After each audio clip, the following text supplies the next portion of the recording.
Drinking warm water before bed helped me balance my blood sugar levels in weeks. Thousands of people are apparently regaining control of their blood sugar every night as they sleep by adding one unusual ingredient to a glass of warm water before bed. If you're type 2 or pre-diabetic, struggling to lose weight, stressing over constant monitoring, using the bravado category, where you brag and boast about what you feel you can do when you're young and you're strong and you're afraid nobody. And way back, that used to be a part of the tradition handed down by the griots way back in Africa. And some of it, of course, rubbed off when we tried to, of course, create a new music in Trinidad. Well, hello there. You are watching Caribbean Insight TV, the engine room of culture. We invite you if you have a man.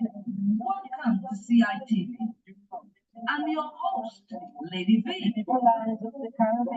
On this episode, we will feature the Mighty Sparrows' 8 Calypso Monarch title songs.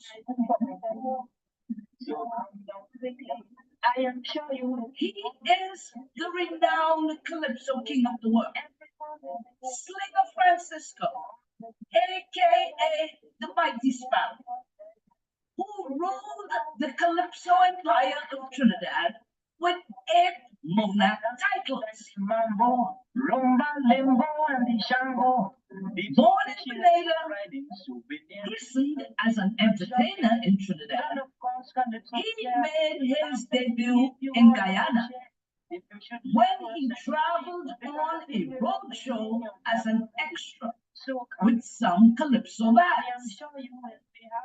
As fate would have it, the older bands fell sick and they did not perform. It's going to be at your level. Young Sparrow ran the show, and the Flying Dutchman was a hit. To go to Havana, Trinidad, Curacao, or Jamaica, or the Dominican Republic, for the strange and sweet kind of music, the Flying Dutchman is in hand to take you to the happy land for speed and in such comfort too. I recommend the KL. He tried to sell that song as a jingle. Gina and Diana, well, it was 4 of them, Gina, Diana, Rosita, and Clementina. Well, actually, that was a commercial. I had made a commercial for Salvatore Scott and Company. I always keep telling people, at that time, during the days when I used to be up and down in Port of Spain regular, just moving up and down, and a melody in my head, Salvatore Scott and Company, limited to Salvatore Scott and Company, just a little melody. And in those days, you had people like Melody and Small Island Pride and some of these guys advertising for Hilo and Glamour Gildage and so on. And jingles were really good. So I said, listen, if I want to get in on this thing and maybe Salvatore Scott and Company will really be the place that might be interested. They really look big and successful. And so I made the jingle and went to the man. And just continued to listen to me, but never listened to the song. And eventually called me and gave me $2. A fellow named Jean Anthony. He never heard the song or anything. He just got tired of me bothering him. And so that's the story. And after that, coincidentally, the Yankees had to leave the base at that same time. I got the idea one time. And it wasn't very difficult to use the same characters because you see, the characters in the commercials was supposed to be the same. Jean and Diana, Rosita and Clementina came to me one morning after they complete the shopping, and they told me, honey, I never had more luxury, more than when I stopped and went into Salvatore to shop. I thought that was nice, but it didn't happen. And I love the characters, Jean and Diana, Rosita and Clementina. In 1956, Sparrow won his first Calypso title with his immortal hit, Jean and Diana.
Who could have thought that this little ingredient could help stabilize glucose levels?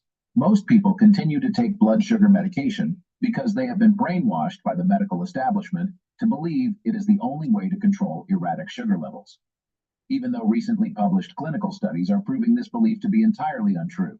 So if you're type 2 and struggle with unexplained weight gain, tingling in your hands and feet, or feeling tired all the time, then pay close attention, because a study published by a team of cellular experts at Harvard reveals that high sugar levels may have less to do with too much sugar intake, carbs, or genetics than we originally thought.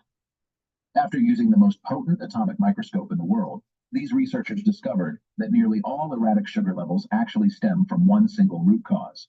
And it is not a normal part of aging, despite that being the belief in the industry for several decades. But instead, it is caused by certain sticky cells that block the part of the pancreas where insulin comes out. When insulin can't get out, sugar doesn't get processed properly in our bodies.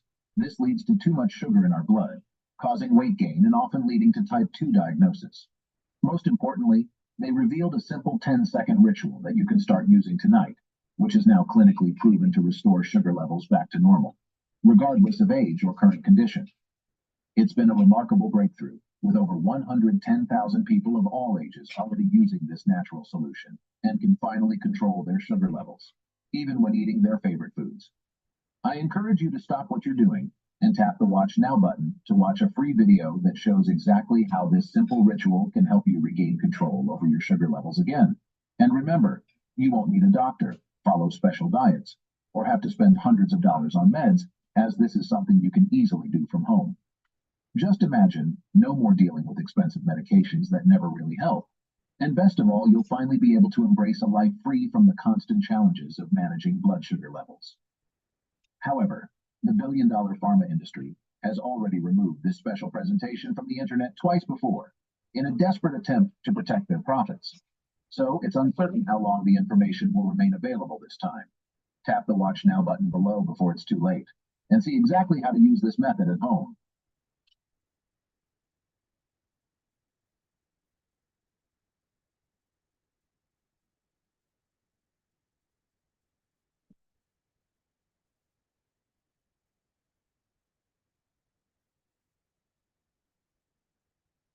Breaking news. If you're diabetes or pre-diabetes, you've got to see this now. Top German Dr. Helga was expelled from her practice by Big Pharma because she uncovered a billion-dollar secret she wasn't supposed to know. A 10-second simple morning ritual that targets the real root cause of type 2 and uncontrollable blood sugar, eliminating type 2 from its source. Most people continue to take blood sugar medications because they've been brainwashed by the medical establishment to believe diabetes is a hereditary condition, even though the latest studies from top universities show this to be completely false. So before you resign yourself to being hooked on medication for life, you've got to see this now, because this latest discovery could change your life. A team of cellular experts at the University of Dusseldorf in Germany took a closer look at the pancreas of 260 diabetics using high-tech phase contrast microscopes. These researchers were stunned to find that the pancreas was smothered in a top.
We are sweeping the girl name, baby. Making love on me. We are getting on there. Calling me, I pick up, baby. Thank you, Rick. Before we leave for the country, she started catching fish when she running. Darling, don't mind me. Don't keep that darling. I never had a man who ever do that to me.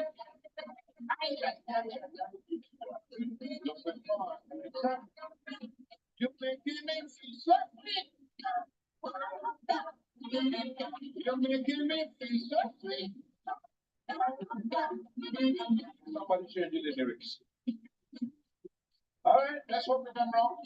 You're making me feel so sweet. There's no you, no steam, and no in that word. Please, don't be dressing so clean and singing something else, okay? Let me hear one of that. You're making me feel so sweet. When we stand a roll, I get stand all in my nose, sun all in my, and I get in bed with some fly. Remarkable experiences reside beyond the ordinary. If you're ready to cruise different, smaller ships and bigger. Understand where there are more people watching?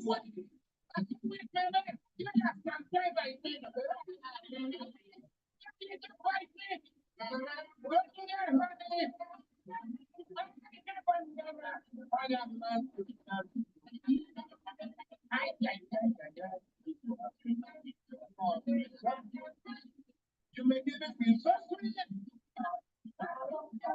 When we start the road, I get started, all in the nose hole, some all in there, and I get in bed and start playing. I kept on scratching. People watching. I said, wait a minute, you're not some bad by me, no. My darling, don't. Let me hear you when you say,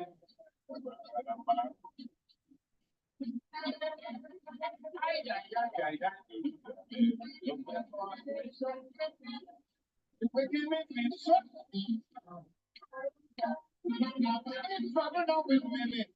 Let's see what remains. Oh, nobody can finish. I think it's foolish. Very fish. I try to get up. I can't see.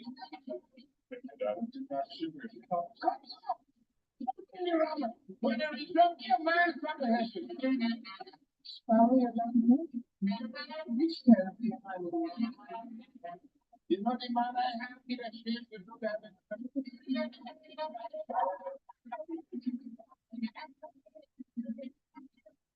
You're making me feel something.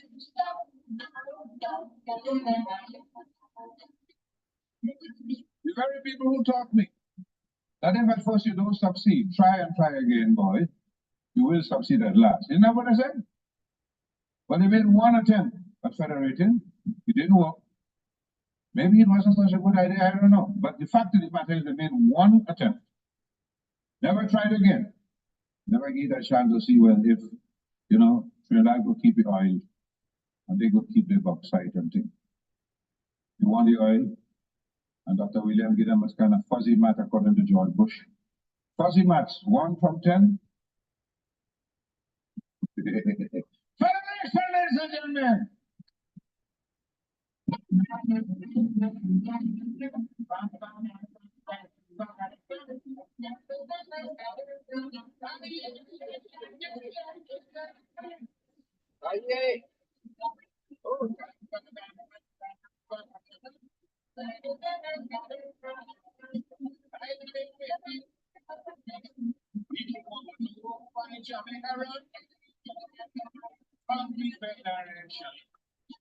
Yes, he wants to put my Jamaica run away. But the Federation.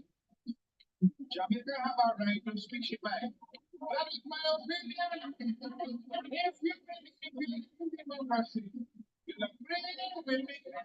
But you didn't want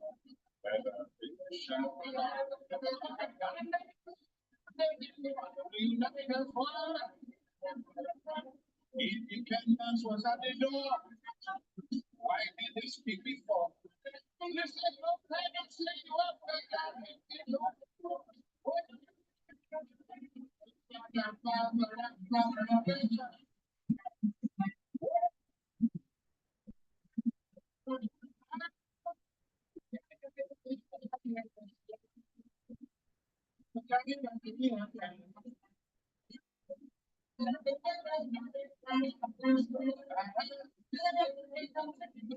When the capitals fight, the enemy fight.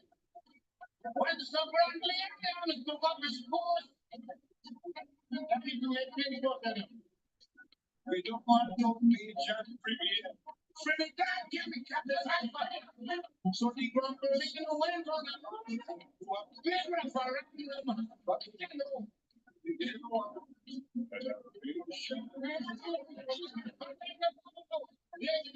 You made us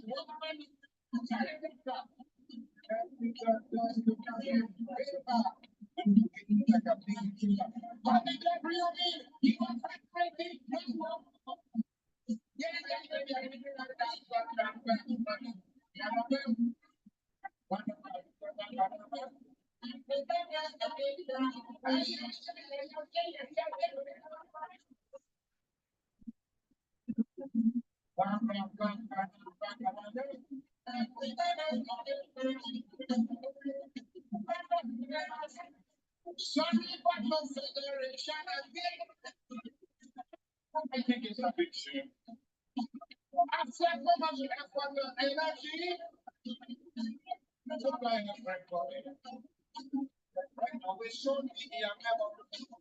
We said miserable. Some say we shouldn't hate party, but they should make the best party. If they know, they didn't know. They didn't want to unite us one. Take it down.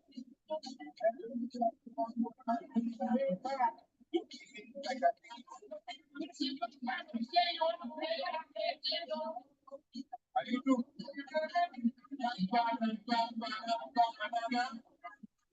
You go to the kitchen.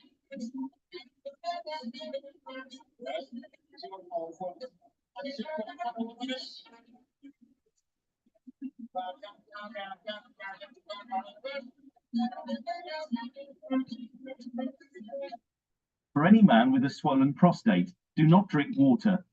Did you know that prostate problems have nothing to do with the prostate itself, but with something disturbing that your swollen prostate and the clogged up sink have in common? Here's the problem: no matter what type of medication you take or what treatments you try, you're only treating the symptoms, not the real root cause. Some boy no simply this. It talks of vital and fitness. Everybody fighting for independence, secularly, Trinidad, for instance. What we give it to, so don't bother. But I find we should all get together, not separate we cause up to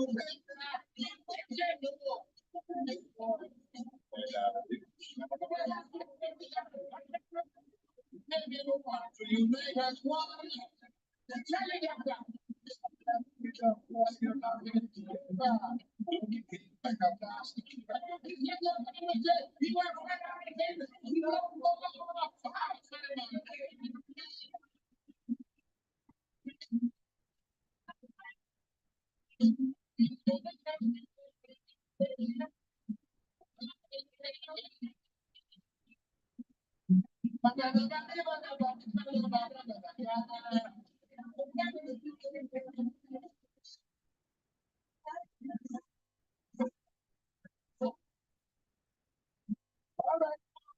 We're going to America and beg him to come back home. If you remember 1962, we say, come back home. Ladies and gentlemen, he was the king then and he still is the Calypso king of the world. I would like you to meet and greet Singer Francisco.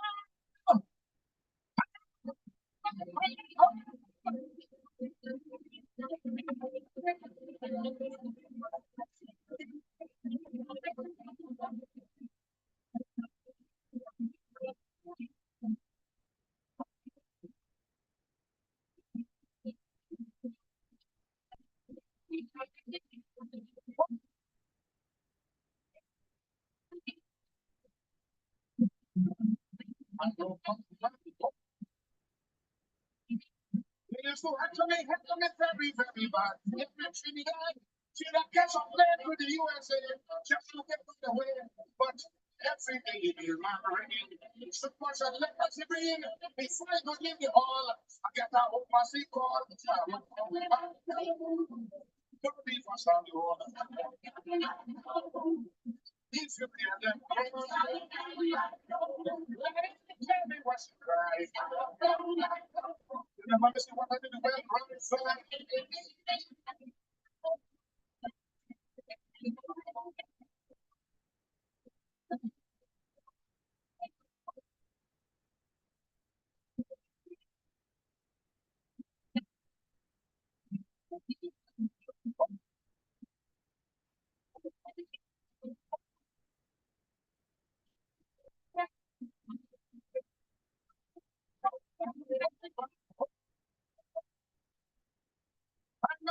I'm the first to please. We have in the West Indies. They buy the records like the man. I can't say this even bad, but New York records standing for me. Old mechanically, contracts I ain't up to, and nobody else to do.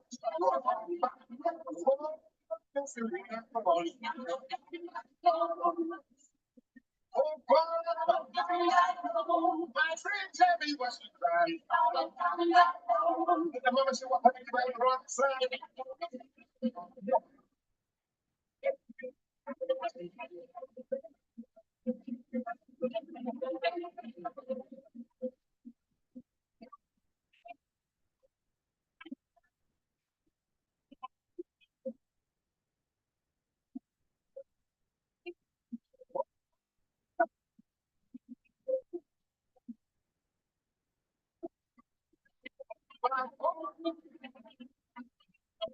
I know sweet like a carnival. What the contract was for what going. I come back on that Wednesday.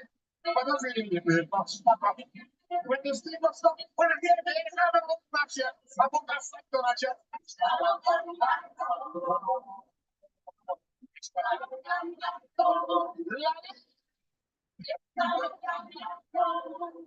Tell me what's the price.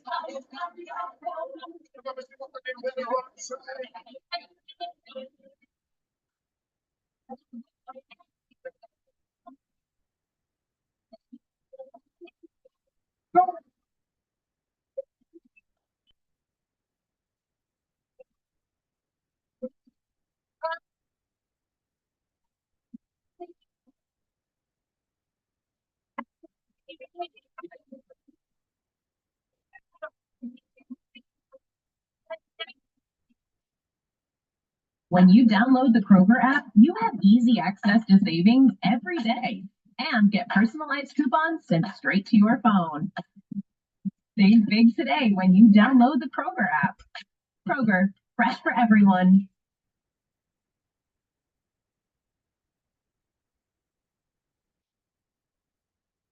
This is the quickest way to clear out stuck poop. Fiber helps you poop, right? Nope. What about drinking lots of water? Nope. You've probably seen this guy talking about constipation before. Do this to clear out stuck poop fast. He seems to know what he's talking about. Kind of surprising, but diarrhea is actually a form of constipation. Weird, right? Wait, what? I did not know that. Most people think diarrhea and constipation are two different things. The fact is, diarrhea is your body's desperate last-ditch attempt to get things moving again. Okay, that actually makes sense. So even though diarrhea is moving things along, not all of your poop cooperates and comes out. Most stubborn poop is left behind, stuck in the grooves. The colon, that leftover poop acts like Velcro and grabs onto the new poop, causing it to pile up. So it's recruiting other poop to clog up your colon? So what do you do? Well, it's not glugging down glasses of psyllium or other fiber because that makes things worse. Because according to New York's top gut doctor, fiber just adds bulk to weight to already stuck poop. And that's like adding more cars to a traffic jam. Okay, so not fiber. Then what are they doing? Don't take laxatives, choke down psyllium, or drink lots of water just to poop every morning. It's not the best way to unclog stuck poop. There's an easier way. Okay, here we go. It's called the 7-second poop method, created by Dr. Gina Sam, a top New York City gut doctor. She was one of the very first doctors to investigate the link between the health of our gut and excess weight. She's now going to show you her 7-second morning ritual for a satisfying full colon release that anyone can do at home. If you're feeling backed up, if you're feeling bloated, constipated, tap the button below this video to see Dr. Sam's 7-second poop method now. It's going to get things moving along, clearing out your bowels, and you could even feel 10, 15 pounds lighter. almost instantly. Tap the button below this video to see Dr. Sam's 7-second improvement.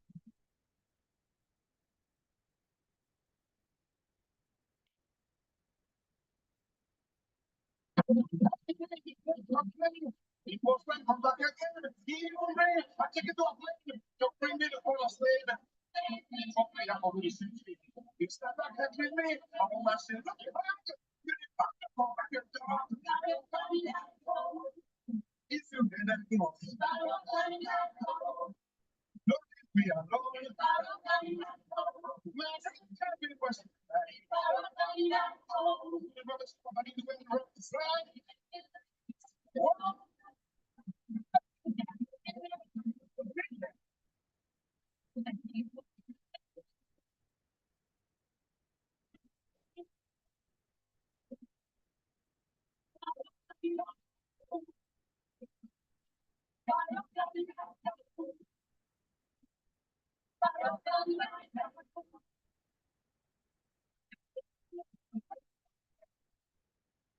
Man is the man, and a man, a fig and a pig and a. Tell them what it is.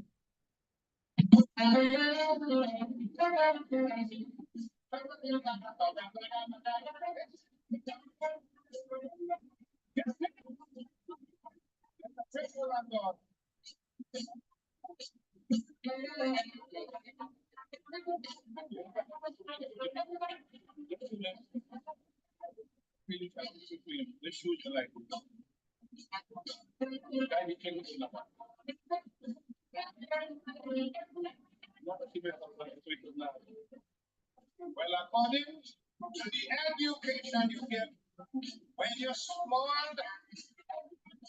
you will grow up with true ambition and respect for one another.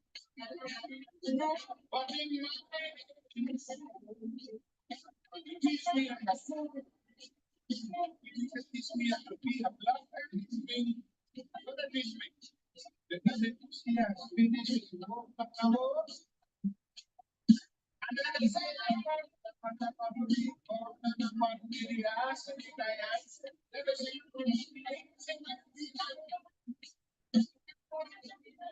you know the show. People get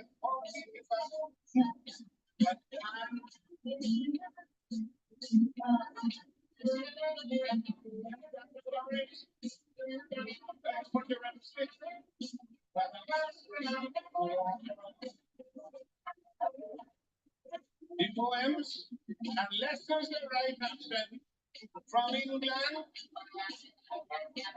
impress me. They go try to cultivate comedians.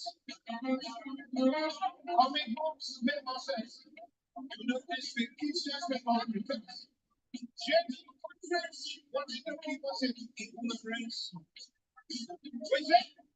Up the Saturday walls. And then he said, yeah, somebody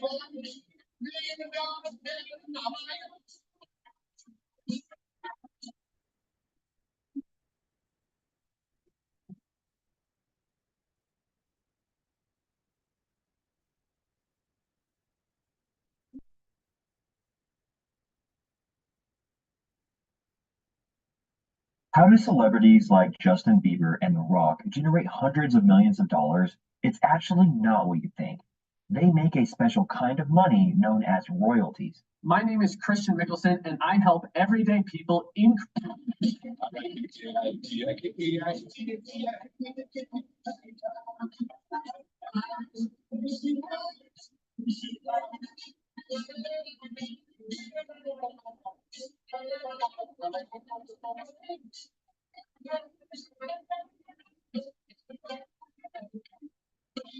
Partridge was plenty times more advanced than the scientists. That might be right so much that the foundations. Scientists used to make picture, but no, this time, first the foundation, just go find it.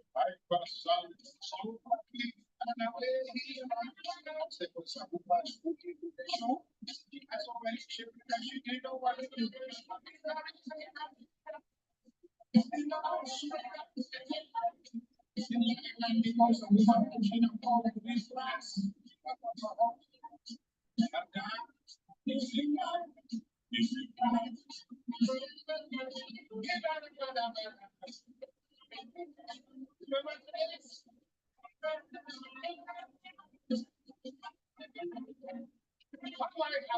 get a little education, my friend.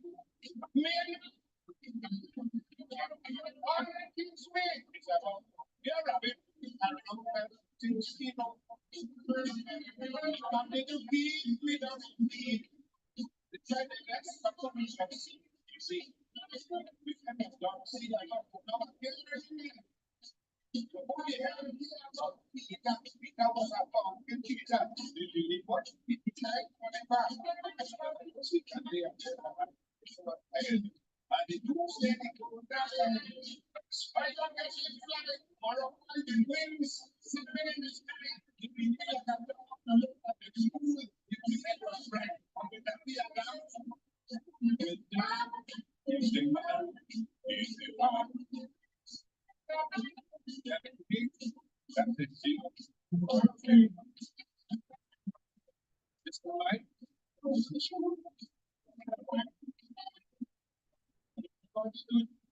The shoes. One word. The shoes. The shoes. One word. And if we, that's it, see? Okay. And if we, that's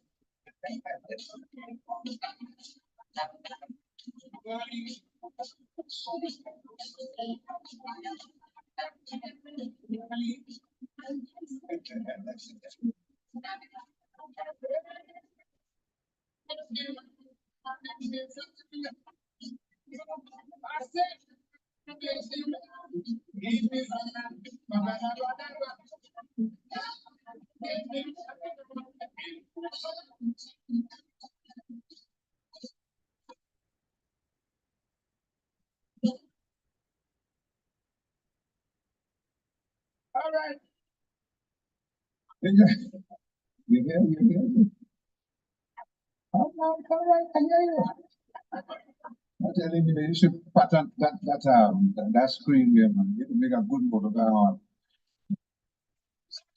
Put your hands together and bring on stage one more time. You can lift your finger away.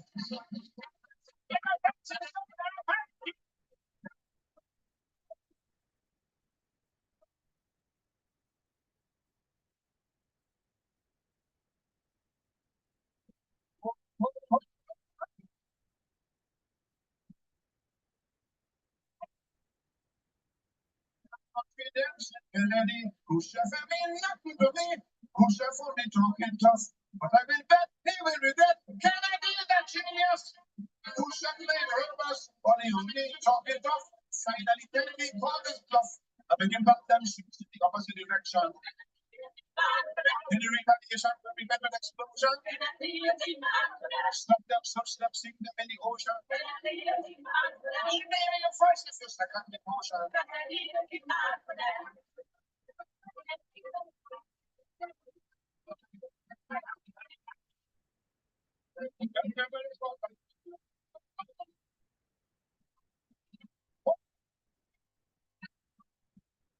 We for the war, not again. But it is been made for remain and let communism just walk in and they do nothing. That never happened. Tell them. Stop them. Open us there. They have something. And we then drop them ships in the opposite direction. Enemy navigation will be an explosion. Stop them and sink them in the ocean. Your voice if you're second.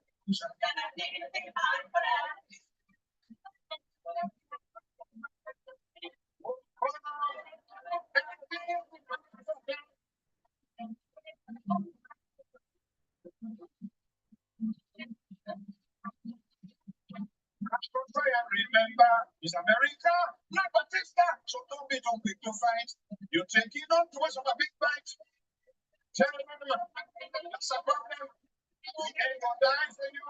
What I'm saying is, people turn that same thing in opposite direction. And if you take yourself when you look at that explosion, that's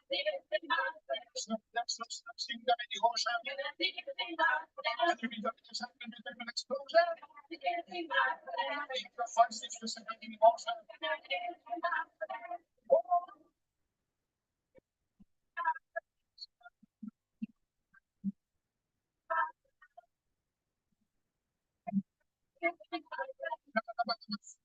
Won three Calypso Monarch titles in Trinidad during the 60s. Dan is the man in the van, and Kennedy was his last for that decade. TRTV is your one-stop shop for culture. So share, hit me up for like with some fire and some flames. But most of all, subscribe. Why? Because it's the fuel that keeps the cultural revolution moving. So while you make your free commitment, I'll do this. Who could have thought that this little ingredient could help stabilize glucose levels? Most people continue to take blood sugar medication because they have been brainwashed by the medical establishment to believe it is the only way to control erratic sugar levels. Even though recently published clinical studies are proving this belief to be entirely untrue. So if you're type 2 and struggle with unexplained weight gain, tingling in your hands and feet, or feeling tired all the time, then pay close attention.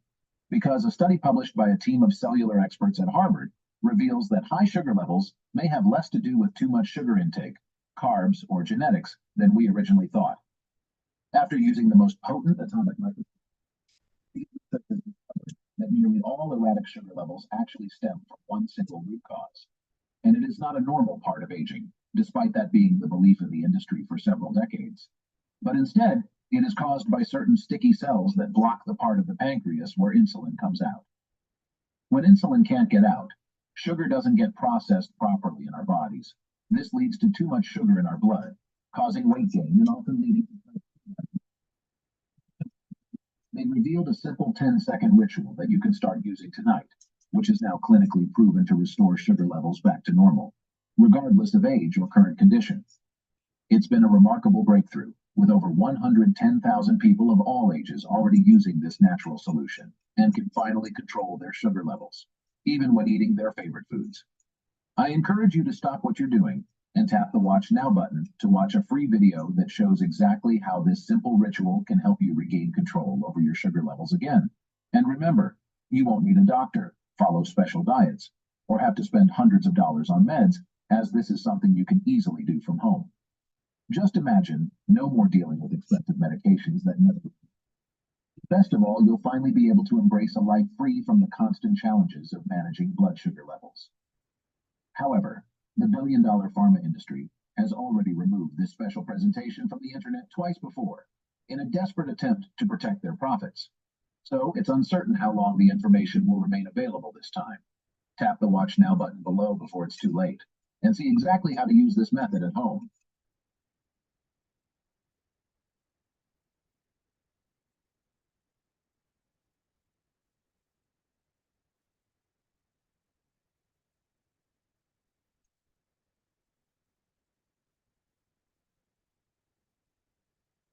There's one simple vision hack anyone can use to improve vision, so you can say goodbye to your optometrist for good. Did you know that vision impairments have nothing to do with your eyes? The eyes are simply a camera for the part of the brain responsible for your sight. Here's the truth. No matter what type of glasses you wear or what eye treatments you try, you're only treating the symptoms, not the root cause. So listen up. Eventually, it will become harder and harder to see clearly, making you feel detached and less engaged in life. This is when your loved ones start to worry if you're able to manage on your own. And the next thing you know, you're relying heavily on others. But here's some good news for you. Top researchers from the University of Cambridge have made a startling discovery. While studying a lesser-known area of the brain, these researchers were stunned to find that all vision impairments stem from one single root cause. More importantly, they've unveiled a simple 7-second vision ritual you can begin to apply tonight, which is now scientifically proven to restore your vision back to clarity, regardless of your age or current eye condition. Even 70-year-old patients who were entirely dependent on their glasses for over 7 years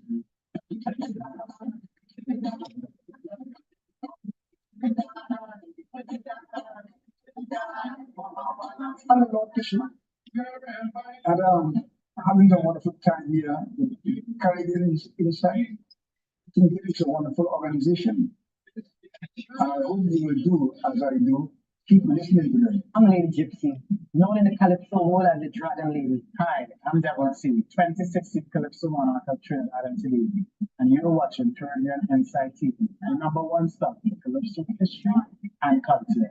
Long live Calypso. Caribbean Insight. Caribbean Dynamite.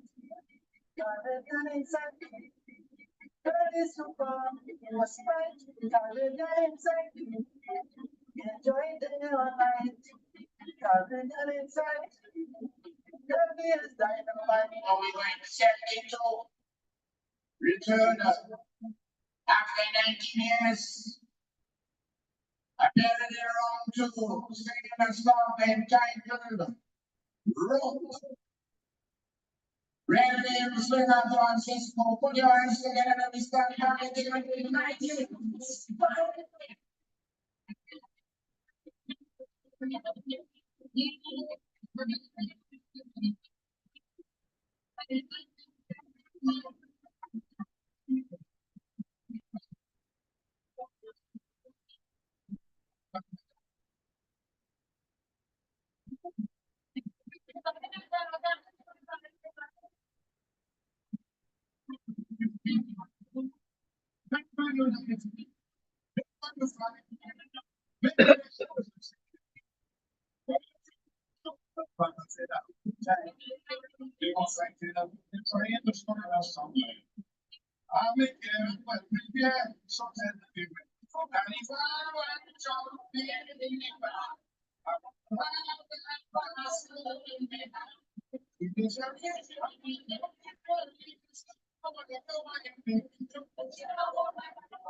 What they say is on the back and front of them says no says. Gentlemen, I would say no harm, you probably from Danny Fire, don't make it bad. I wonder how so you can. If the service, you have to take a back for a thing and stuff. I want to know why it's making you get out.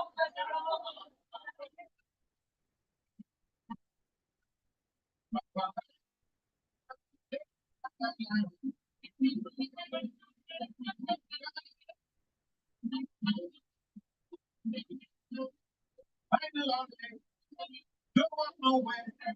Still I don't cash that who get me. Spend some money and then watch it a little more. Just the practice and put on candy value. I want it all that sunshine and jabber. This year will be so for Canada. John, we back. I have a pass on if there's a reason,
This bobblehead is just ridiculous.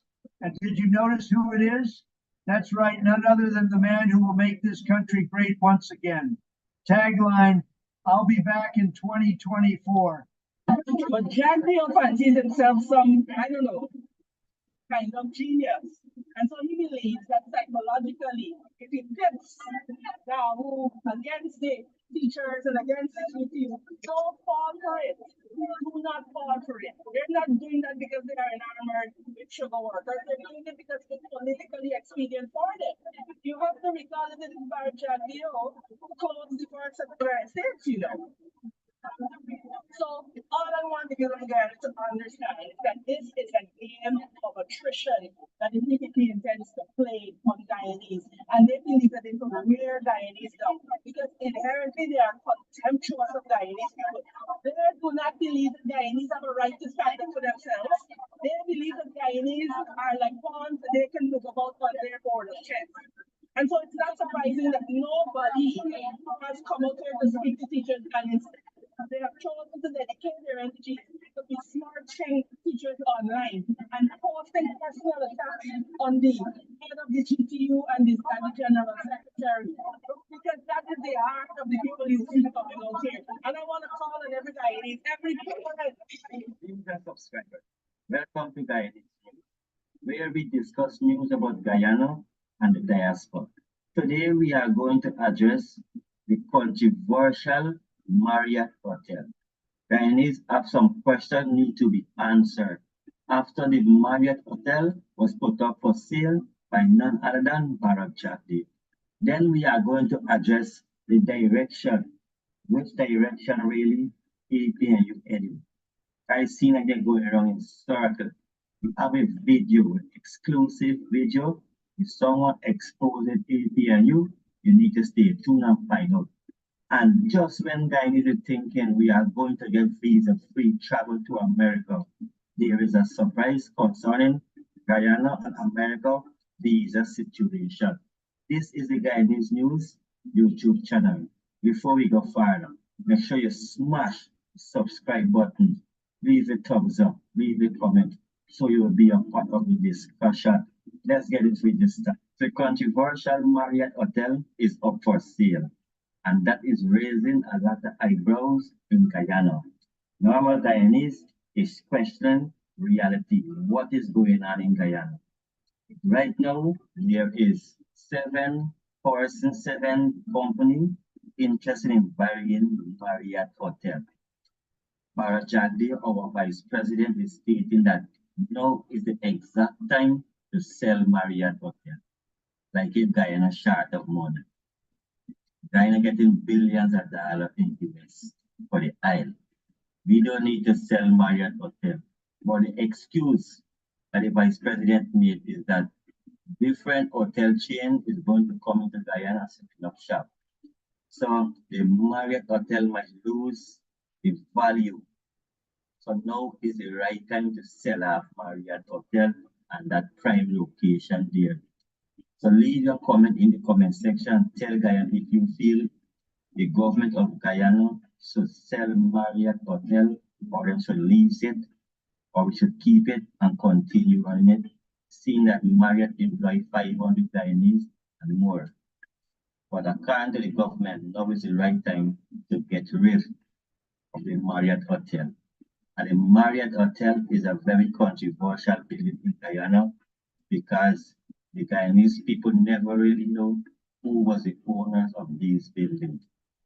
How come Guyana get in charge of this building is because the private owners default on the $50 million loan at Republic Bank and Guyana pay off the loan and own the building. But Guyanese never know who was these private owners. We still have the Princess Hotel, or we still have the Marriott Hotel. Who stand to gain on these high-profile business transactions? That is what the Guyanese people want to know. So a lot of questions need to be answered by the government before they sell out this property. This is Guyanese News. Subscribe for more unfiltered, uncut, raw Guyanese content. After Guyanese was granted 6 months visa-free travel to England, then the government of Guyana is presently in talks with the Canadian government where we could get the same benefit traveling to Canada for 1 year visa-free. Guyanese hopes was very high, saying that the American government is going to follow suit. But so said that is not what happened. This part of this video is to state that the visa fee for go apply for a visa at the embassy, at the US embassy, raised after pay close to $200 now. So basically what is taking place, my fellow Guyanese, make sure you subscribe to Guyanese News for more breaking and trending content. What is taking place is very interesting because Guyanese is saying that we are going to travel to America visa-free because this country is a booming economy, is a peaceful country, a stable democracy. But instead of that, the American government issued a travel warning about Guyana and raised the visa fee to cover get a visa. So this whole thing is not what Guyanese expected. But who knows?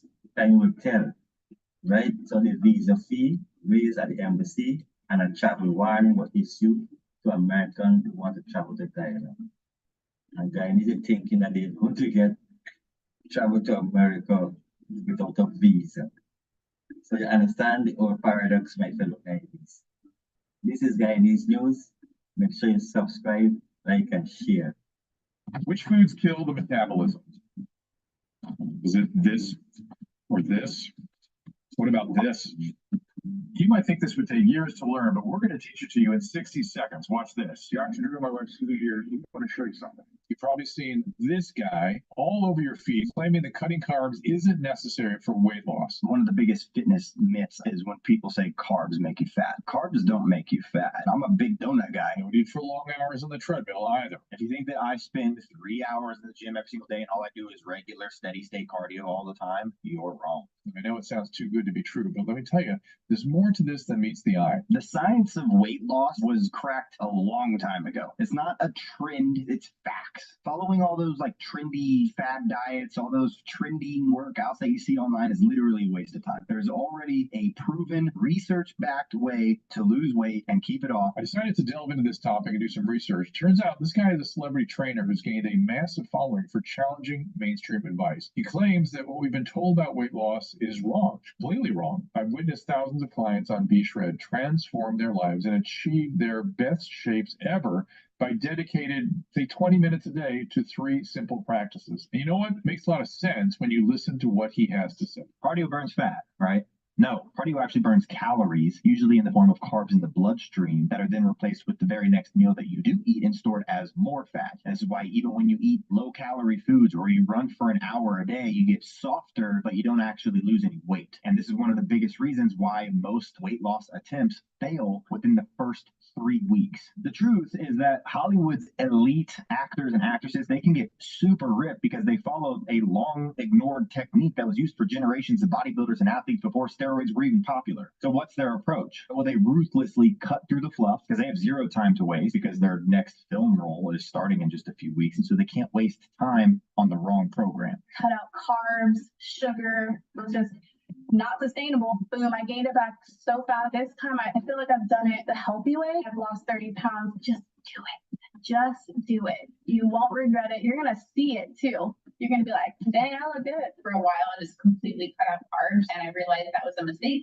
After I gave the carbs back, I dropped another 30 pounds. You will never have to be on the treadmill again. I want to say slowly the weight started coming off, but it came off faster than I thought it would. All these foods that you don't think that you ever get to eat when following a diet, I'm eating them and I'm in the best shape of my life. Carbs actually regulate your metabolism. Carbs are one of the best ways to give your body energy. If you cycle your carbs properly, you eat more carbs than you've probably ever eaten on a diet, and you get far better results than you've probably ever gotten. I don't even weigh 210 pounds. You've lost me. That's insane. I now went from a 6XL. I can now say that I'm large. I lost right at 30 pounds. My jeans were falling off. So you've lost 53 pounds. I went from 189 pounds to 136 pounds. Dang. What is the best workout to lose weight? The best way to burn fat and get shape. It's not keto, paleo, fasting, or vegan, and it's not super intense workout. That ain't how you lose weight. I already did all the hard work to simplify all that information into a very simple and easy to follow plan that literally anybody can do. This is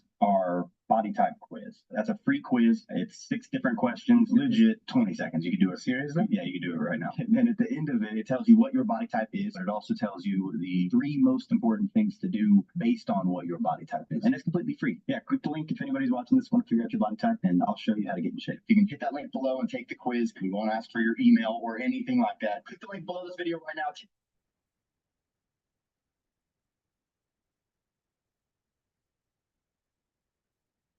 Take a liter of this for a slimmer waistline. Why is a shot of olive oil the perfect way to start your day? Could taking a shot every day help you lose weight, support your heart health, soften your skin, and support your immune system? Surprisingly, the answer is yes. And I'm not talking about taking a shot of alcohol. I'm talking about olive oil. In fact, it's common for people in Europe to take a shot of olive oil every morning. There's just one problem, though. Not all olive oil is created equal. As a matter of fact, some olive oils, even $30 bottles from fancy specialty stores, may actually be rancid. And some bottles that line your supermarket shelves have labeling that may be quite misleading if you don't know what to look for. Well, it's time to put an end to that. So today, I'm pulling back the curtain and exposing these tricks once and for all. During this video, I'll reveal the secret to choosing the best olive oil for you. Believe it or not, it has absolutely nothing to do with how much it costs or where it's made. I'll also share how much olive oil you should be consuming on a weekly basis if you want the best chance to enjoy a slimmer physique, softer skin, and a healthier body. I think the answer might pleasantly surprise you. Best of all, the information you're about to gain access to has already helped thousands take back control of their health, and I know it can help you too. Before you buy store-bought olive oil, hear me out. I found the holy grail of olive oils. I wish I'd known about this sooner. You have to watch this. There's just too much for me to tell you in 30 seconds, but this video changed my life. A really good olive oil is full of one specific thing that can give you more energy, improve your mental sharpness, gives you beautiful skin, supports smooth digestion, and activates caloric bypass. There's only one type of olive that ensures all these benefits, and there's a video all about it. Big Tech won't let me play any more of this video, but you can watch the rest for free by clicking the Learn More button below, where I'll show you which olive oil you need to be taking every day. Taking this one specific olive oil can help you achieve digestion support, more energy, a slimmer waistline, and a ton of other changes. Don't wait. Finish the video by clicking the Learn More button right now.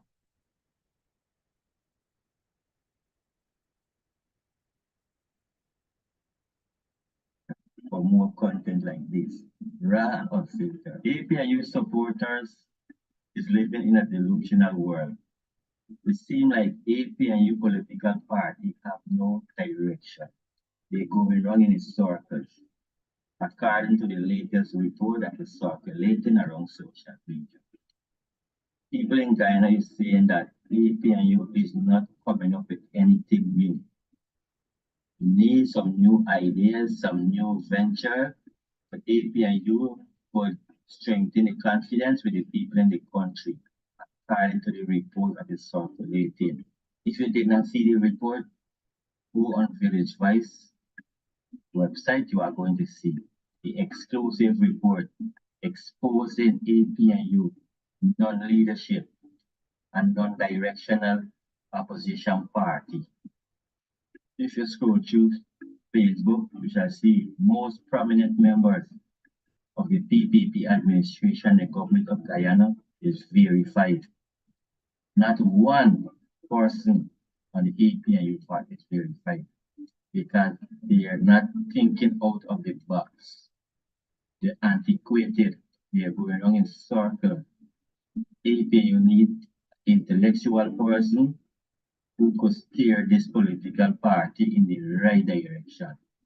Because most of these people at APNU have putting forward going on in circles. Check out the articles on Village Voice website. This is Guyanese News. Like, subscribe, and share. And the step will start as soon as possible, or else the protest will continue, the strike will continue, and it will be here until just June. Day 6 of the protest. Day 6. Mind you, you're just putting us around the world. This is happening all across our region. We have 10 regions here. And this is happening all across the region in this country. Teachers are coming out in their numbers. Calling on the government to speak with their union and to settle the matter as soon as possible. Our MP Allen is on the line. Sir, your thoughts on this ruling? This year is a potential threat. What happens here? What happens to this? It's not it's not. It's an extended.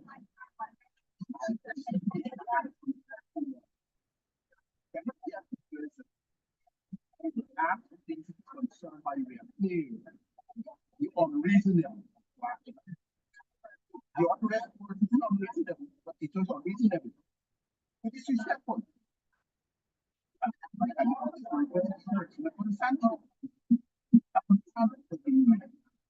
Any thoughts on the president's statement that the church should be until 2027 until the oil and gas benefits start trickling in while they're benefiting?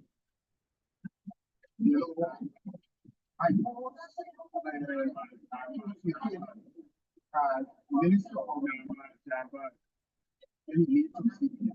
why did that also made some I'm going to put it back on my thing that before I was in the family, and that was there.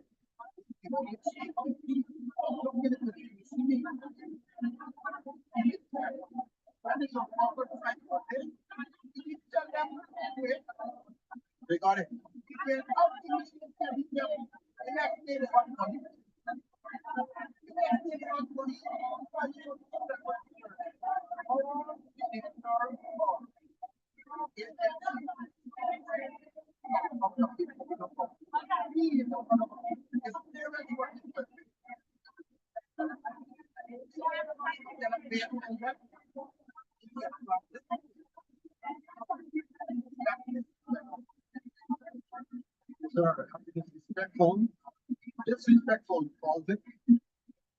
And we are going to see this line, trust me, this line is going to extend even further in the days ahead. This line, we have Honorable Subject 7 saying, fails of a correct. What is this? Well, you know how our T-Mobile home internet can slow down? Uh-huh. Turns out walls can get in the way. So I fixed it. By smashing a hole through our wall. Yes. Don't settle for T-Mobile cell phone internet. This is why I don't leave the house. Get faster, more reliable internet speeds with Spectrum.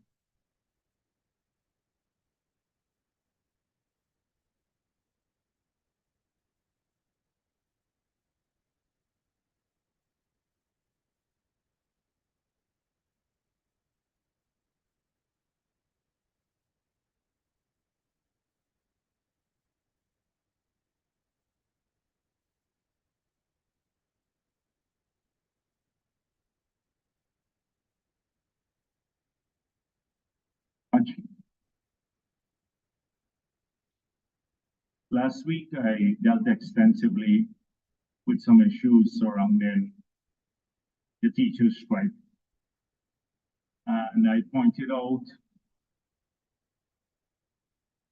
using allocations in the budget, the government's commitment to the sector, and how that has grown dramatically in the past few years. Because I believe that when you assess these issues about education, you have to, first of all, deal with the question of commitment.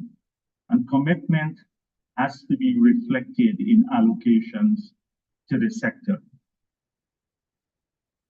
Just to repeat what I said last week, in 2020, the total budgetary allocation to the education sector was $51.4 billion.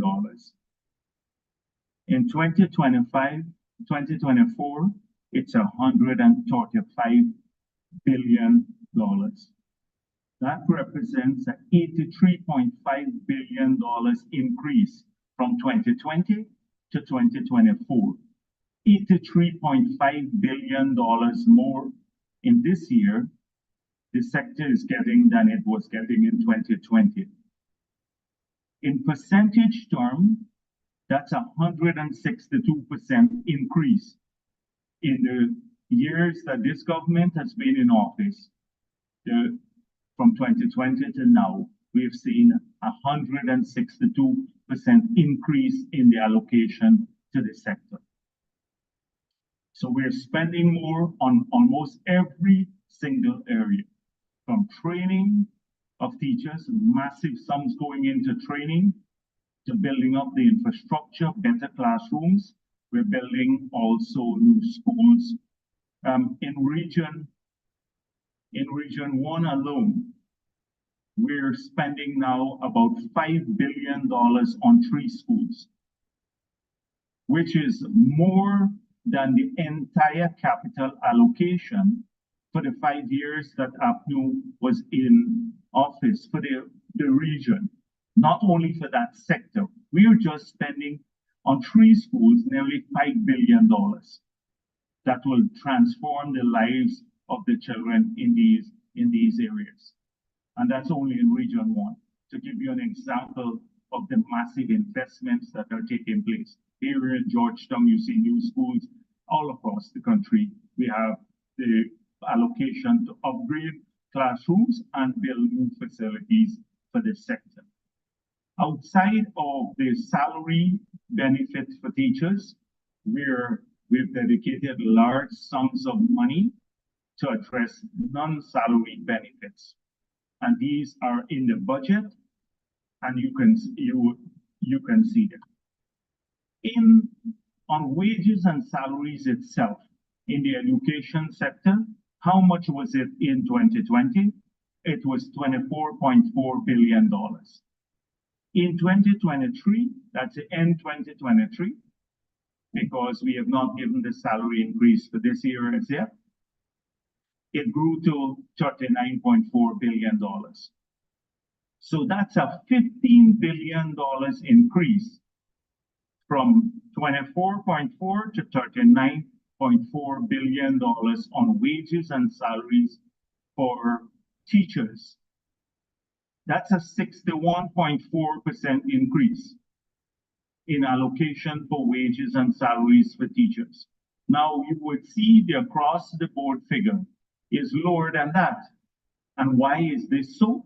Because we've hired more teachers and we have adjusted the graduate levels significantly so that teachers who are better qualified would earn more. But people say, oh, Jagger used to call for 50% increase for teachers in the past, and they're doing nothing about it now. Well, since we got into office, the wage bill for teachers have increased by 61.4%, or from 24.4 billion to 39.4 billion. These are figures you can verify. That represents a commitment. 61, and so teachers are getting in these years $15 billion more. This year, teacher will be getting, in fact, not this year, up to end last year, because this year they'll get a new salary increase too. But $15 billion more than they were getting in 2020 or 2019. So these are facts that you cannot hide from. These are facts that you cannot hide from. Whether we are treating the union with respect or not, we have gone back to discussions with the union. On the 31st of January 2024, the Ministry of Education met with the teachers union. The union had written to them, and from the report from the Ministry of Education, they had raised some 40-odd issues with them to be addressed. The ministry has dealt with 27, nearly 30 of those issues, they told me. And that you saw it reflected in the newspapers. It was published, all the things that they addressed. Since they had several meetings, and the latest was on the 31st of this January 2024. At that meeting, they agreed that every third Wednesday, they will meet continuously. Every third Wednesday, they will meet continuously. The next meeting was supposed to take place on the 21st of February. The union went on strike when they saw that the issues were being dealt with. So not all the issues, but a significant amount of the issues had been dealt with in meetings with them, and they had planned meetings again. So this argument that they could not meet with the education ministry, etc., is patently false. They had a meeting. I spoke up to today with the officials of the ministry, and they told me, yes, we met. We agreed that we'll meet every third Wednesday. We addressed all of these issues. So for those who believe that they had no access to the ministry, they were not meeting with ministry officials, they have been misled to believe that. So the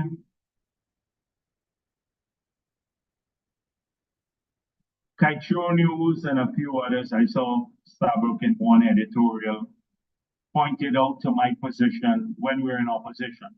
And they said, first of all, I contrast where the government could find resources from. At that time, I pointed out that there were several areas where the expenditure had grown significantly. And I pointed out the rentals, etc., that could be adjusted. But the key point, if you go back to even the article in Kaichor News, which distorts everything in that I say, even if you go back there, you would see that the key contention of mine, that they were not meeting the multi-year agreement that they had under my presidency had come to an end. And they had no meeting whatsoever. They refused to meet with the teachers union. And I was saying, you need to meet with the teachers union. It was not an advocacy for a specific percentage. If you check any of the reports from the period when we were in opposition, you never see me advocate for a specific percentage. You will see that I urge them to meet. And my point was, if you could find money to pay a 50% increase for ministers the 3 weeks after you get into office, then you can find money for the teachers. That is what I was saying. If you could find money for ministers, they found money not only for 50% increase for ministers, but then they went on to change the per diem policy. They went on to change the policies where ministers would have security and several drivers and personal assistants of several of those. They went on to spend more on insurance, health insurance for ministers and their families. I said, if you can do all of these things for the ministers, why can't you find more resources for the teachers? We haven't increased ministerial salaries outside of the percentages that the public servants get. They get the same percentages now. We have not done that. And yet we have found resources to increase the budgetary allocation by 61% for wages and salaries in the education sector and 162% for the overall sector, moving $83 billion more to spend on education. So this represents a commitment to our country, to our teachers. I pointed out that in 2 years alone, if you have 14,000 teachers, in 2 years alone in the Teachers Training College, we trained nearly 2,000 teachers, Cyril Potter College, through that program. 2,000 teachers of the 14,000, unprecedented in our history, so that you can get more money, because if you're trained, you get a higher salary. We have 4,000 people on gold scholarships. The gold scholarships didn't exist in the past under APNU, but 4,000 teachers now are on that program. So when you talk about commitment to education and teachers, you've seen the ratio of teachers to students. It's some of the lowest in the world. I saw one disingenuous kind of approach by some so-called teacher from the region, and I see carried in the Kaichor News, about comparing gross domestic product with teachers' pay, the growth in gross domestic product. Right here, Timal asked me a question about GDP and purchasing power parity, and I pointed out that growth in GDP doesn't mean, it doesn't have, it's not a direct link or directly correlated to distribution of income. And secondly, growth, you don't look at growth in GDP, particularly when the economy is enclaved, that you have to look at growth in overall revenue. So if you mirror teachers' wages growth compared to growth in revenue, then you will see a significant part of how high it is as a share of revenue. And so that is what you have to look at.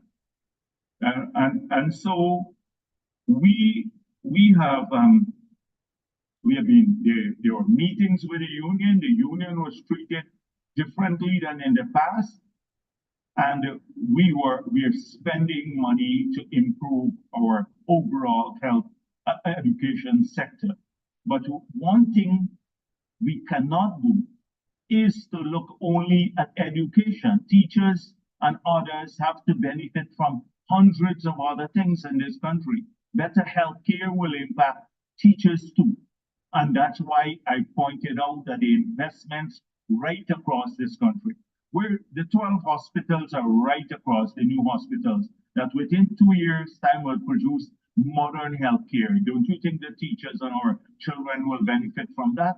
Don't you think if they have to fly to Georgetown to get a CT scan and they can do it just in the regions now for free, it will impact on teachers and their well-being? The hundreds of billions we're spending on putting in infrastructure for roads, in our new housing schemes now to produce house lots. Do you think many teachers are getting these house lots too? Then that's why the last time I saw the kite news, I kept it till I didn't deal with the core question of income. I dealt with non-salary benefits. But we live in an integrated society, and those investments matter too. We're trying, They matter. we're trying to meet next Thursday. And the last time I pushed spoke, I pointed email out about last the night. credibility Did of you have to see that? I said, first of all, it's a political strike, we believe, because they were engaging with the ministry. Anyhow, I pushed out something last night. What we have to do is to strike I'm trying to stop this noise. Or intelligence. Can you hear me? The first Right. day of Okay, what I said was the money we applied for, startup money, was approved, but now, and normally we sign a contract with the city, and this year city's regulations are very tighter, nitpicking. We need to have a resolution of the board authorizing the president to sign, all right? And so I just want to call everybody to see if that's confirm that that's okay, because I made a small resolution. It's yeah, so it's attached to the email. So the email tells us what we have to do, and that we are now entitled to apply for a $50,000 minor project, and we need to meet and talk about that by Thursday. But everything is in a rush because we have to approve the outline of the project. It's a pre-application. Yeah, and the pre-application has to go past the board, and it must be presented to the general membership. And the general membership meeting is the last Thursday of the month, the 29th. The last day is the 29th, and that's the membership meeting. So Thursday. No, we have to. The board has to meet on Thursday 22nd. Everybody, general membership, open to the public and all that. Yes.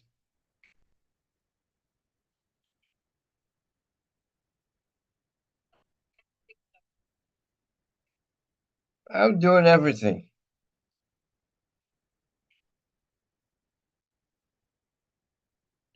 Yeah, well, it's all laid out. There's a little video on it. Now we have to put it out in the right language and, scope of work, all sorts of details, and then details on the budget. So they made us go through all of that for the 3750, which we're the only one that did, but now we definitely have to do it for the 50,000. Yes. Well, yes, there a couple of people were asked a couple of questions. We're the only people that went through blah, blah, blah, blah, blah. And yesterday, the federal case against the city for discriminating against a black citizen, you saw it? Right. So the city settled, and it's the same department So it's already been tightened up, but it's not tight enough. It's still going on. Okay. Department of Community and Economic Development, DCED, the same people we're dealing with.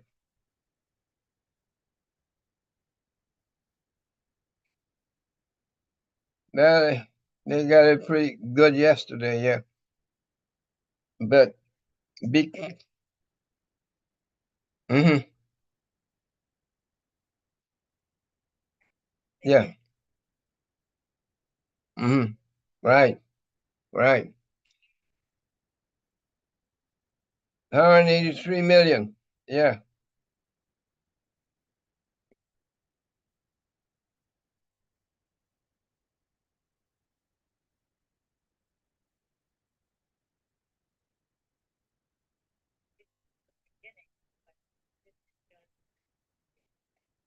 Mm-hmm.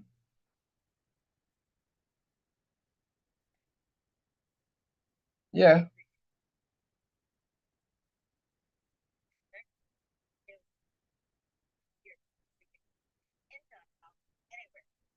Okay.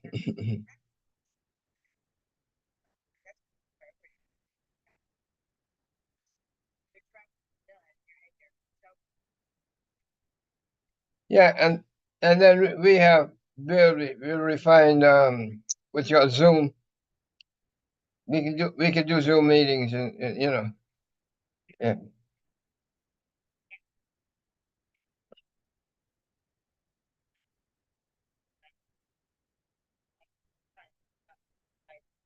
I understand.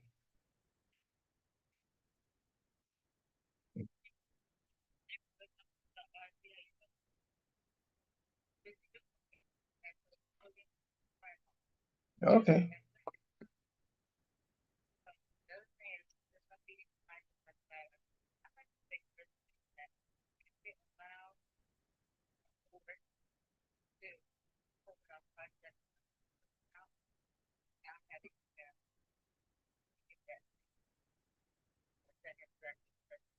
Well, you can do it right. Yes, we can do that. It's just the city has got nitpicking regulations now.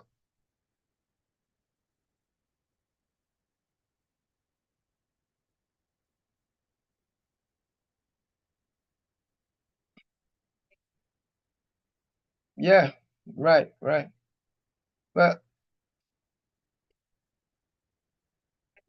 we yeah we can do that on the 22nd. Yeah. Well, what? Right. Right. But right.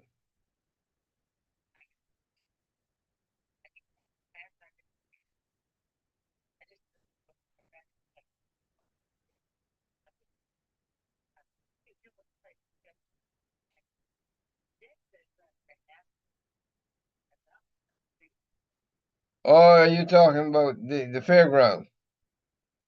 Yes. Well, next year.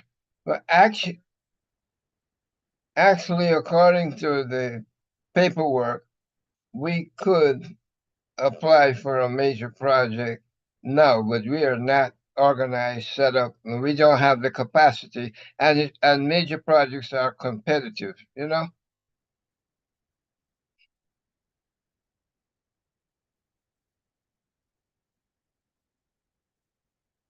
Yeah, well, we are nowhere at all. So we just getting the seed money is gonna do this. So we're just starting.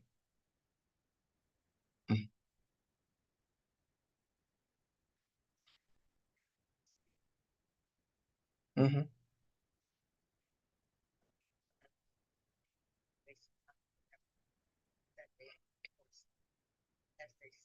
Yeah, I understand. No, we, we good, we good. Thanks. Bye bye.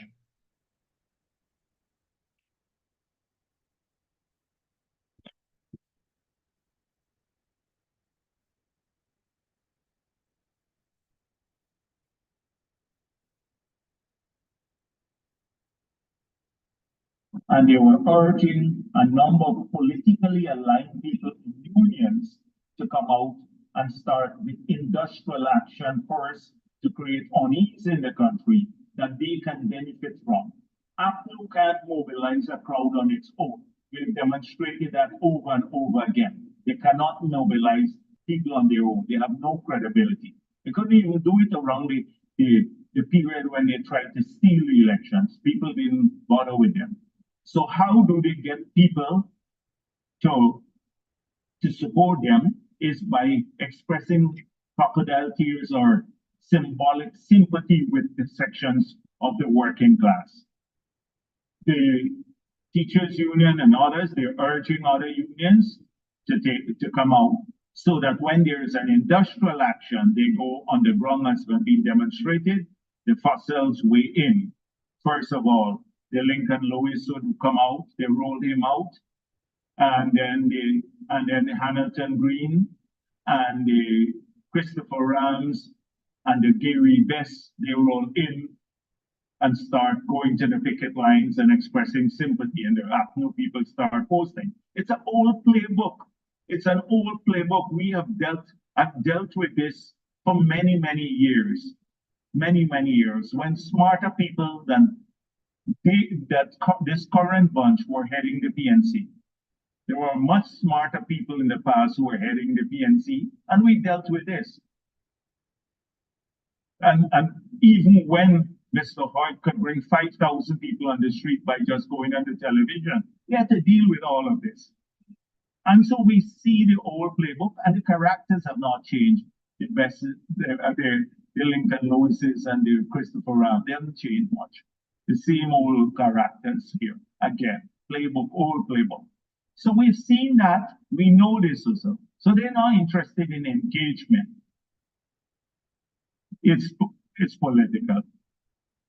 So we have demonstrated that. This crime is about political. Secondly, they mislead a lot of the union members. They've grossly misled them. So we have seen now them claiming at the early days the strike was effective. 60% of the teachers are out. The whole education system is crippled. And Starbuck News, even in their editorial, said that we were shocked by the sizable numbers of teachers who came out. So I thought that they will now claim the same numbers. I was shocked to hear Mr. Light saying, we don't know how many teachers struck. So it could be 60%, it could be 30%, it could be 40%, it could be 25%, it could be 20%. That's his last figure he came up with now. So from 60% that they claim and they pronounce, and the media pronounce, the president of the union has now said he doesn't know how many teachers struck. It could be 20%. So credibility gap. And some in the media, they buy it up. They buy these things like wholesale and repeat them without ever questioning people about it. So that's the next thing. After the next thing on credibility gap, last week I pointed out that they had not submitted audited statements to the Registrar of Trade Unions since 2004 and to the Auditor General since 1989. Now, what happened? The first thing, Demar Waves met one of the union leaders. He said Jack Deere is lying again, basically. Jack Deere is lying. Lied in the face of what could be proven. The union leaders. And then, subsequently, when the two agencies responded by saying, we checked our records and we don't have any submissions.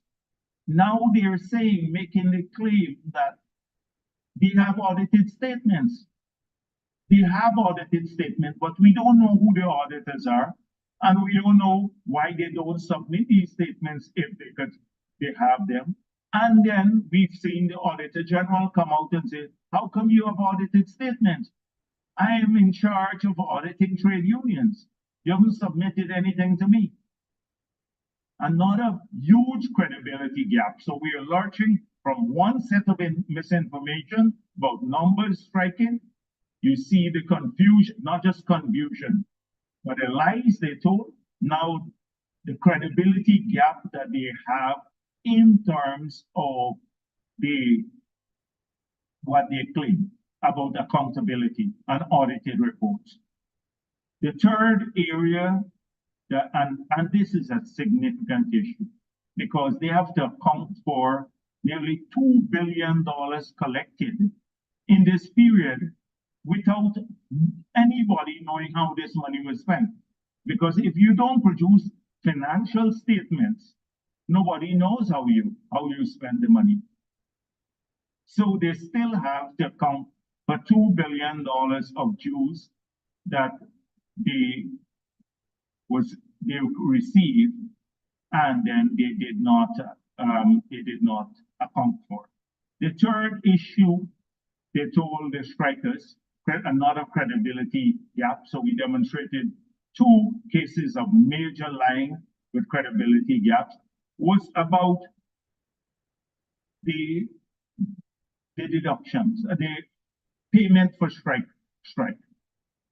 So at the beginning, Coretta McDonald boldly pronounced, that's clear for everyone to see now, boldly pronounced, you can deduct the money for the days we strike. We have corporate sponsors who will pay the resources. So we don't know who the corporate sponsors are. That's one. The media has probably still not asked them about this. I asked you to find out last week who collects the money from the corporate sponsors, if it's paid into the union's account, because they'd have to have a strike relief fund. They have to establish that as per their rules. If it's paid there, is it given to individuals? Where is this money coming from? From whom and how much? So we pointed out that 1 week, if 50% were the persons were to strike in 1 week, that the sum that they would lose is $342 million. If 50% of the teachers weekly, that would be the weekly deduction. So now you're coming up to 2 weeks. So that's over $600 million. Nearly $700 million that teachers would lose because of the deduction from their salaries for being on strike. So the union now has to decide where it's going to get that money from. Suddenly we hear a different story. So that's just the credibility gap. From the bold pronouncement at the beginning, you deduct, and we will find the sponsors.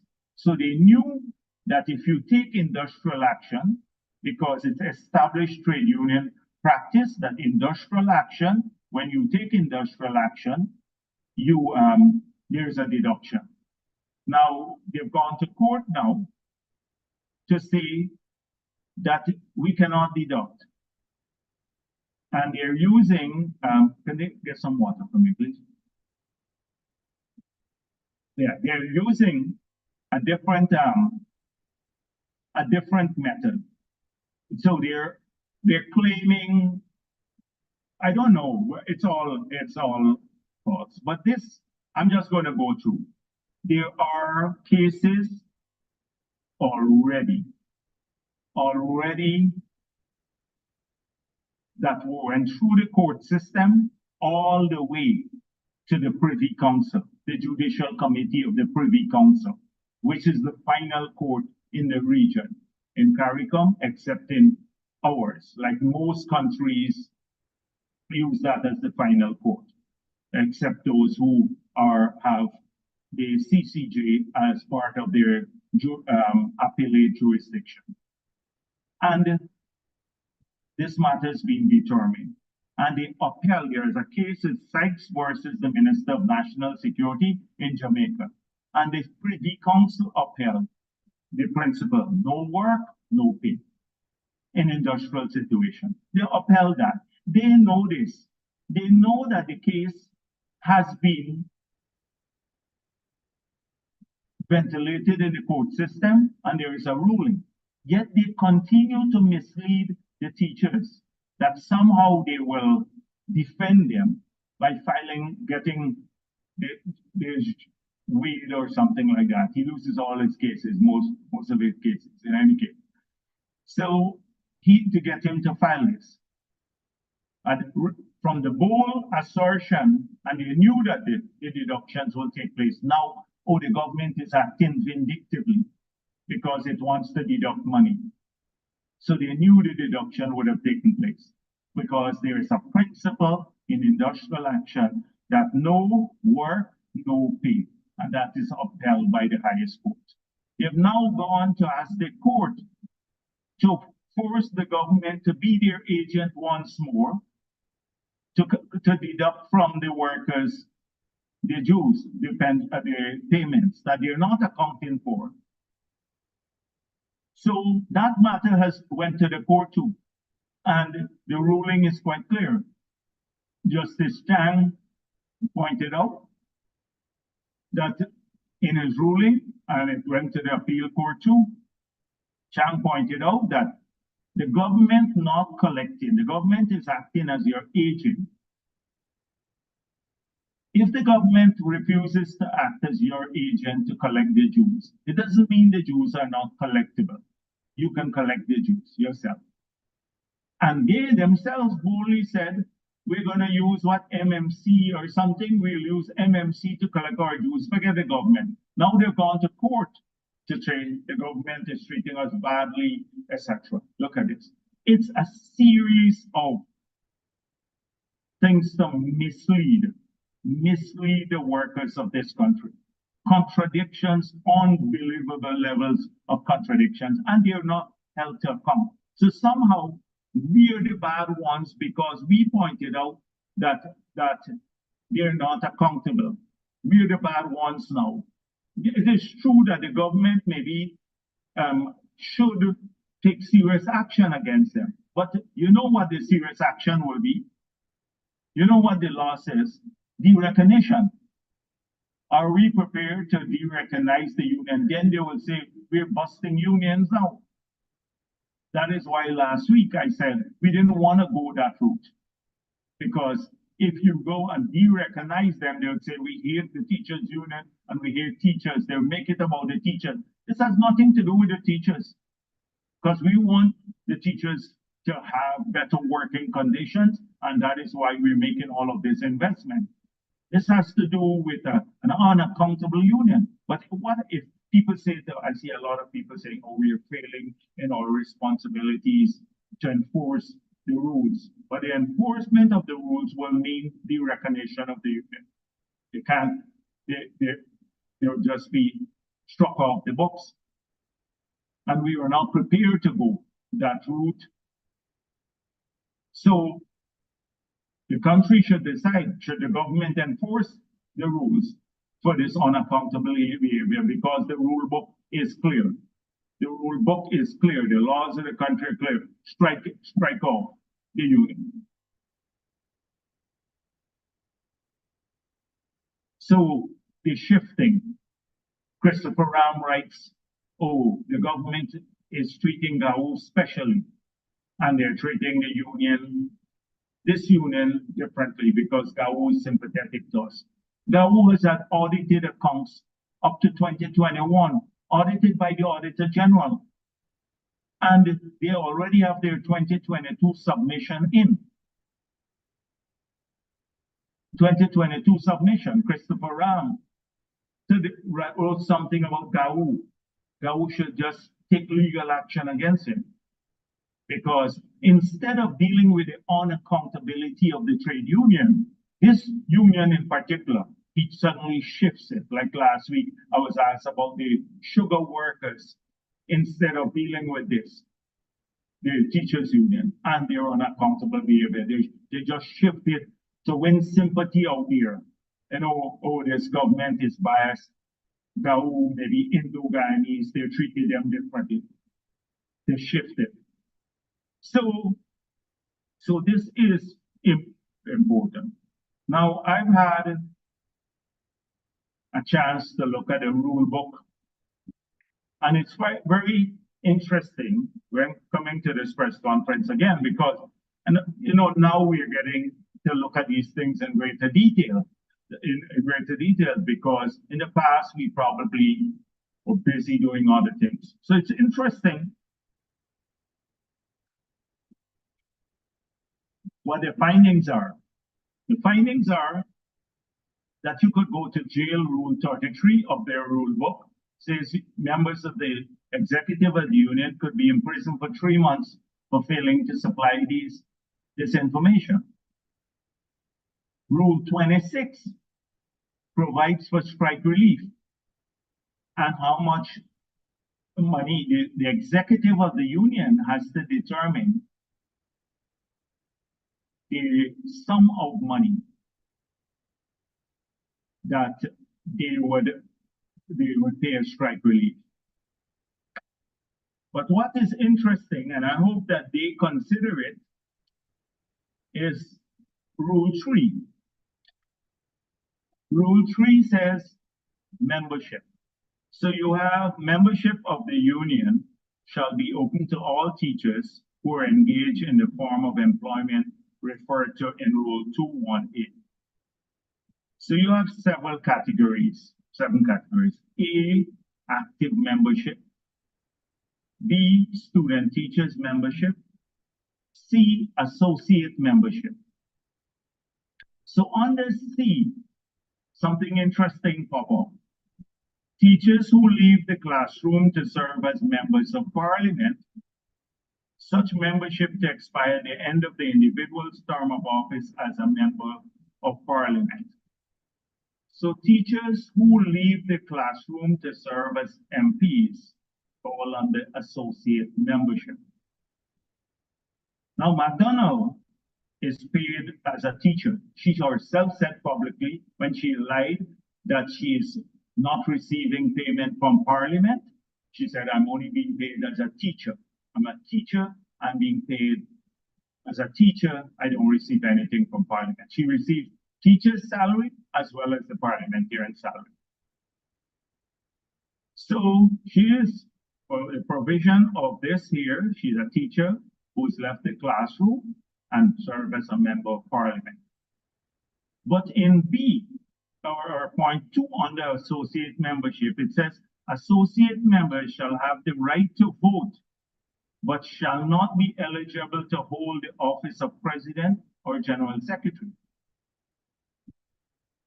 So this is a very interesting turn of affairs, and I just, maybe we should read the rule book a bit more.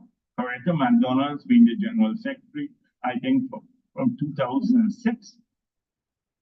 But I think these rules prohibit you from, if you're their own rules, and this is under case law, this is the contractual obligation with membership. This is why they submitted their own rules. They're saying that if you're a member of parliament, you should not basically be the general secretary of the union.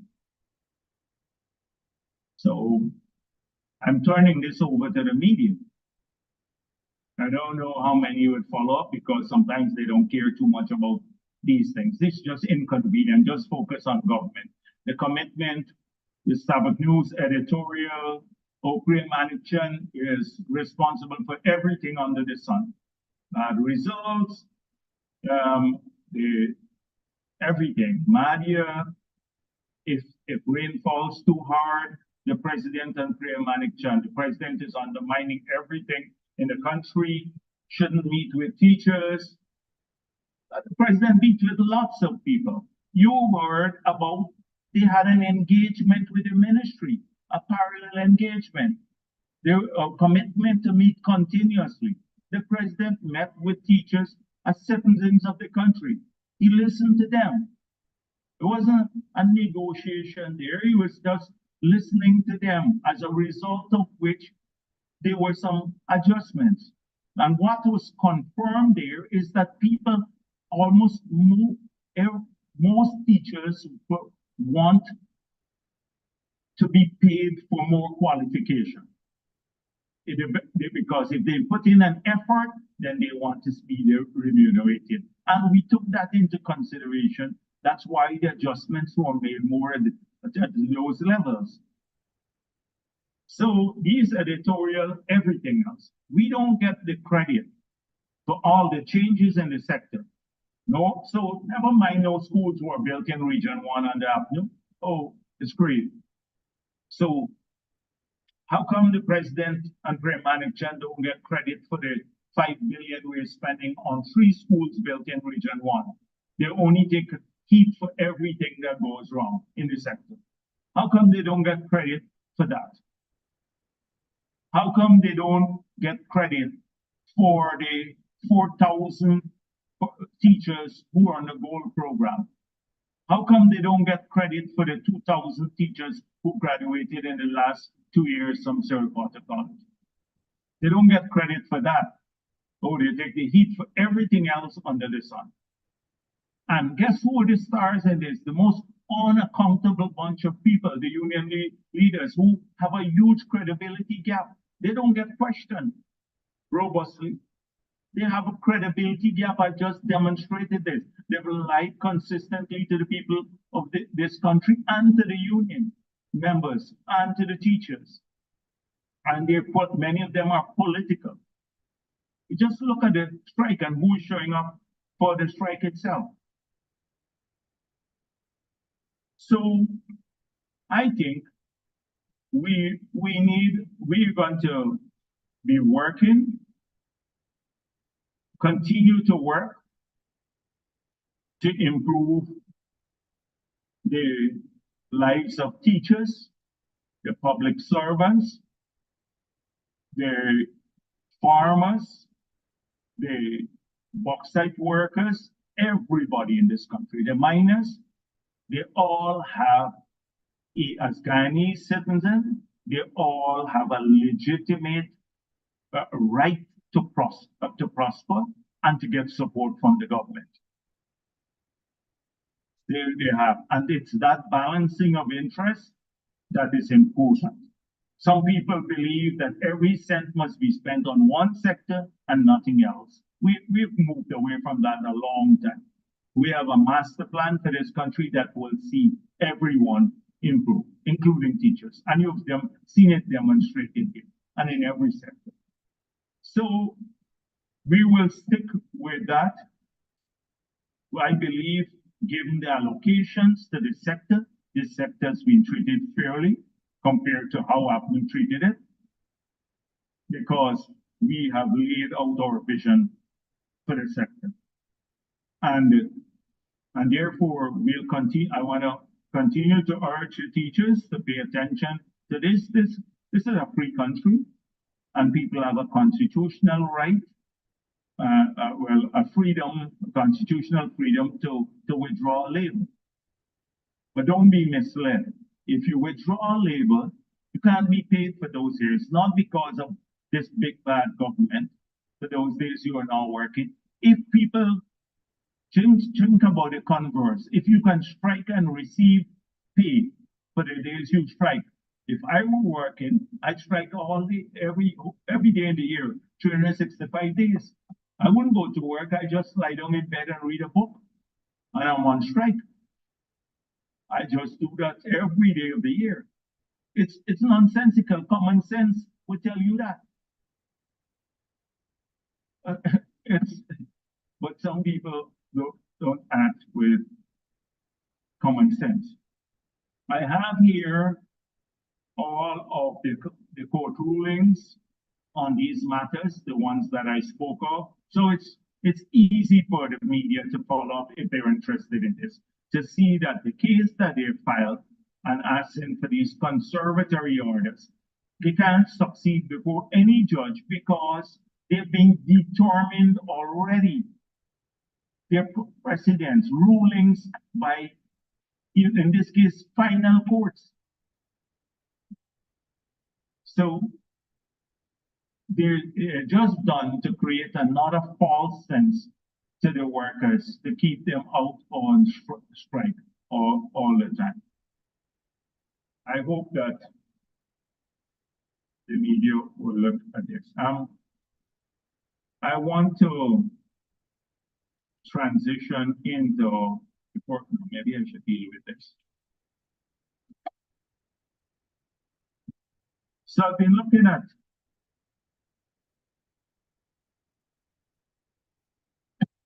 culture news and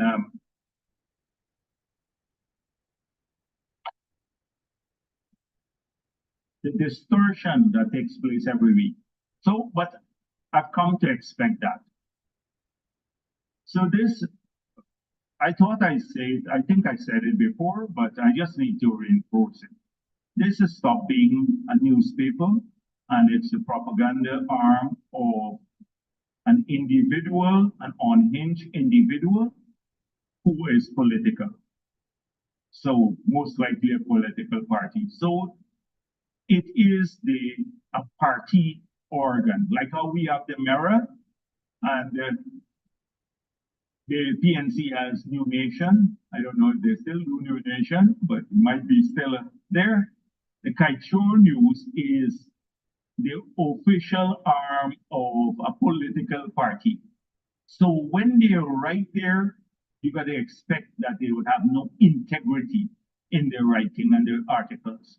Week after week, they distort. You could say spend an hour talking about one issue, and it's either through incompetence. So there's a whole deal of this too, and then because they have to distort what you say to suit their political end, the end result is different. So the last one, let me just give you a couple. Jagdeo defends spending billions on failing sugar industry, but refuses to raise teachers' salaries. That was last week.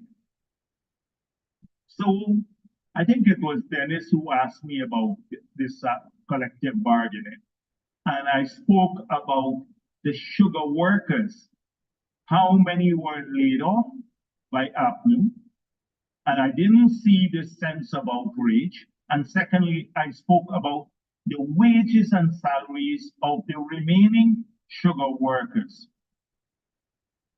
That in the 5 years, they got 0 increase in their salary under APNU. All 5 years of APNU, the wages they had when APNU took office was the same salary, wages and salaries they had when APNU left office.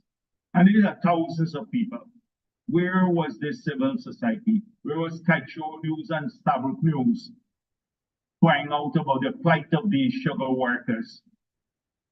Concern about a living wage for sugar workers at that time. Where were these entities? With all of them, we hear the concept of livable wage. Can you live on $85,000 now? Well, until now, nearly 2,000 sugar workers are earning less than $90,000, less than $100,000 per month. Over 2,000 people who go in the fields to work. Here, the starting grade in government agencies, it's between $90,000 to $100,000 starting level for most of these the professions we're talking about, teacher, well, even at the lower level. And you have 2,000 sugar workers who are still at that level. So when we move to adjust that to say livable wage, you're going to hear the cry, oh, you're giving sugar workers more money.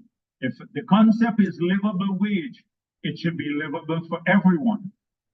So when we start adjusting that up to this level, to the 85,000 minimum that people complain about, the Kaichur News that can't work, you will hear the outcry again. Oh, we're spending billions on the sugar industry. but we don't want on teachers. It is some of it's tinged with element of racism, but also callousness, and it lacks integrity. If you had a group who was doing this consistently, they could look us in the face and say, yes, I'm concerned about workers' wages across the board. But suddenly, conveniently, they're concerned about a living wage here, but ignore 5 years of suffering, not from only those who were not getting a wage increase, but 7,000 of them who lost their jobs, didn't have a job, couldn't take home an income. What about them? They didn't matter, they were invisible.